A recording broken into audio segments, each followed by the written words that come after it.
Estamos todos ao vivo aqui, né? Então, agradecer a vocês três aí pelo tempo, né? Vocês três pessoas corrida. Então, a ideia é agradecer por estar promovendo esse debate que está meio fora do que é convencional, do que você está tratando esse assunto, né? Então, vamos começar com o professor Oreiro, falando, dando um panorama, né, do que é o problema, como é que ele transcorreu até chegar ao ponto que se transformar numa crise. Depois nós temos a nossa Renata Furtes, que vai fazer uma análise, né, do ponto de vista legal e sobre a interferência ou a demora da interferência do Banco Central. E na sequência, Luiz, né, entra fazendo os arremates e a gente pode depois dar uma conversada entre nós mesmos, né, com questões que. Obrigado a todos vocês. O professor, muito obrigado e fique à vontade aí, viu? Ok, obrigado, Bruno. É um prazer estar aqui com você, com a Renata, com o Luiz César, quem eu conheci pessoalmente em Lisboa É, algumas semanas atrás. Né? Bom, a todas e todos. Para a gente entender o caso do Banco Master, a gente tem que entender duas coisas. Primeiro, o contexto macroeconômico em que o Banco Master começou a se expandir de maneira vertiginosa, né? E qual era o modelo de negócio do Banco Master. Veja, eu vou argumentar aqui que o modelo de negócio do Banco Master era um modelo fadado ao fracasso, independentemente de desvios legais, né, de fraudes, suposta fraude com consignados no valor, segundo a Polícia Federal, no valor de mais de 12 bilhões de reais. Tá? Então, há uma suposta fraude.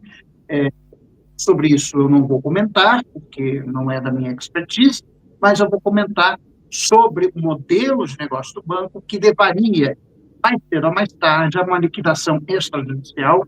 Isso era a pedra mais cantada da história recente do Brasil, que o Banco Master iria à falência ou à liquidação extrajudicial, como acabou acontecendo alguns dias atrás. Né? Bom, o Banco Master, ele começa a se expandir, ele na verdade se chamava Banco Máxima, né? Ele foi comprado pelo Vorkaro, se não me engano, em 2019, né? Mas ele começa a se expandir muito fortemente a partir de 2021. Tá? E qual era o contexto em que se dá essa expansão do Banco Master? A gente deve lembrar que em 2020 nós tivemos a pandemia do coronavírus, né, que afetou todos os países do mundo. Foi um choque de demanda e de oferta ao mesmo tempo, que levou a uma redução muito significativa do nível de atividade econômica em todos os países do mundo. Né? E, no caso brasileiro, o Banco Central do Brasil, do meu ponto de vista, de maneira acertada, naquela situação, reduziu a taxa Selic, que se encontrava no início, no final de 2020, final de 2019, início de 2020, se encontrava em 6,5% ao ano, e ele reduz a taxa Selic para 2% ao ano no final do ano de 2020. Então, o ano de 2021 começa com uma situação inédita na história do Brasil, em que, pelo menos na história dos últimos 40 anos, ou desde o Plano Real, para ser mais preciso, que era o fato de nós, ao termos uma taxa Selic de 2% e uma inflação que, no acumulado em 12 meses, estava rodando 4,5%, nós tínhamos uma taxa real de juros negativa. Né? Isso é algo inédito na história do Brasil desde o Plano Real. Quer dizer, desde o Plano Real, o Brasil convive com taxas reais de juros significativamente elevadas. Embora, né, desde 2012 tenha ocorrido um movimento de médio prazo de redução do nível real da Selic, o fato é que, ainda que em 2018 ou 2017 a Selic real fosse baixa, ela não era negativa. Né? Então, nós temos esse cenário macroeconômico, que é um cenário de uma taxa de juros real Selic negativa. Nesse contexto, os investidores eles têm naturalmente uma demanda por ativos com maior rentabilidade. É aí que entra o Master.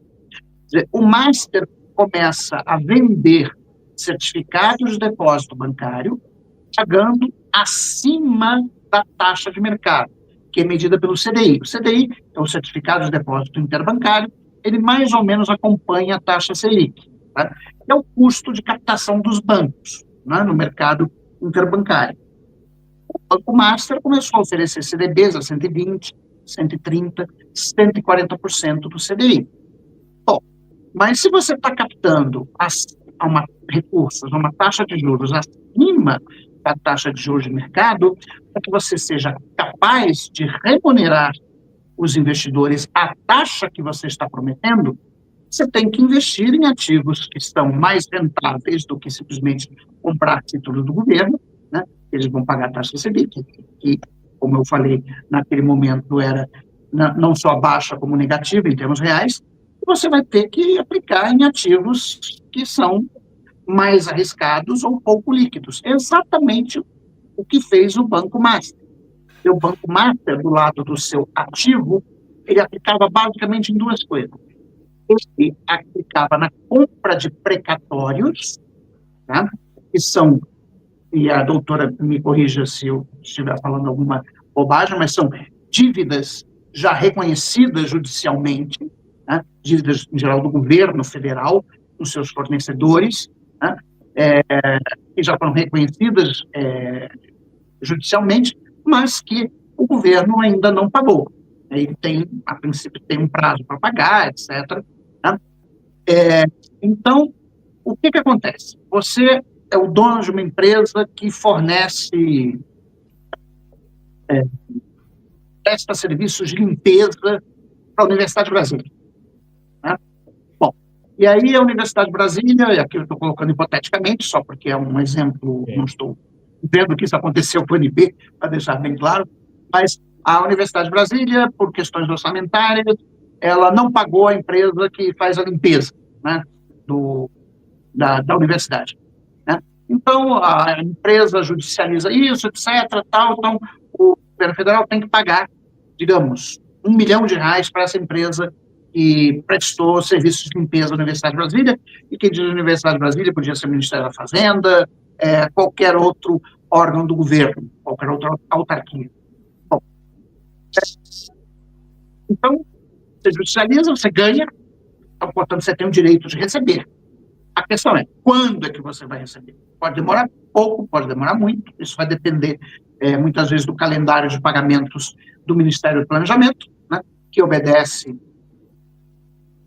à lógica orçamentária, muitas vezes, e, na verdade, quase todos os anos a gente tem contingenciamento de orçamento, empossamento de liquidez, etc., etc. Então, muitas vezes, esses precatórios são pagos num prazo mais longo, né? Mas a empresa precisa do dinheiro para pagar os funcionários. Então, o que é que ela faz? Ela vende esses precatórios no mercado secundário para empresas, para bancos, né? E no caso o Banco Master, compra esses precatórios a um desconto muito grande. Então, se é um precatório de R$ 1 milhão em 2021, então você poderia comprar esse precatório com 70% de desconto, tá? Ou 300 mil. Tá? E aí o banco, né, ele mantém esse precatório na carteira até o momento em que o precatório é pago. Como ele comprou por 300 mil, recebeu 1 milhão, ele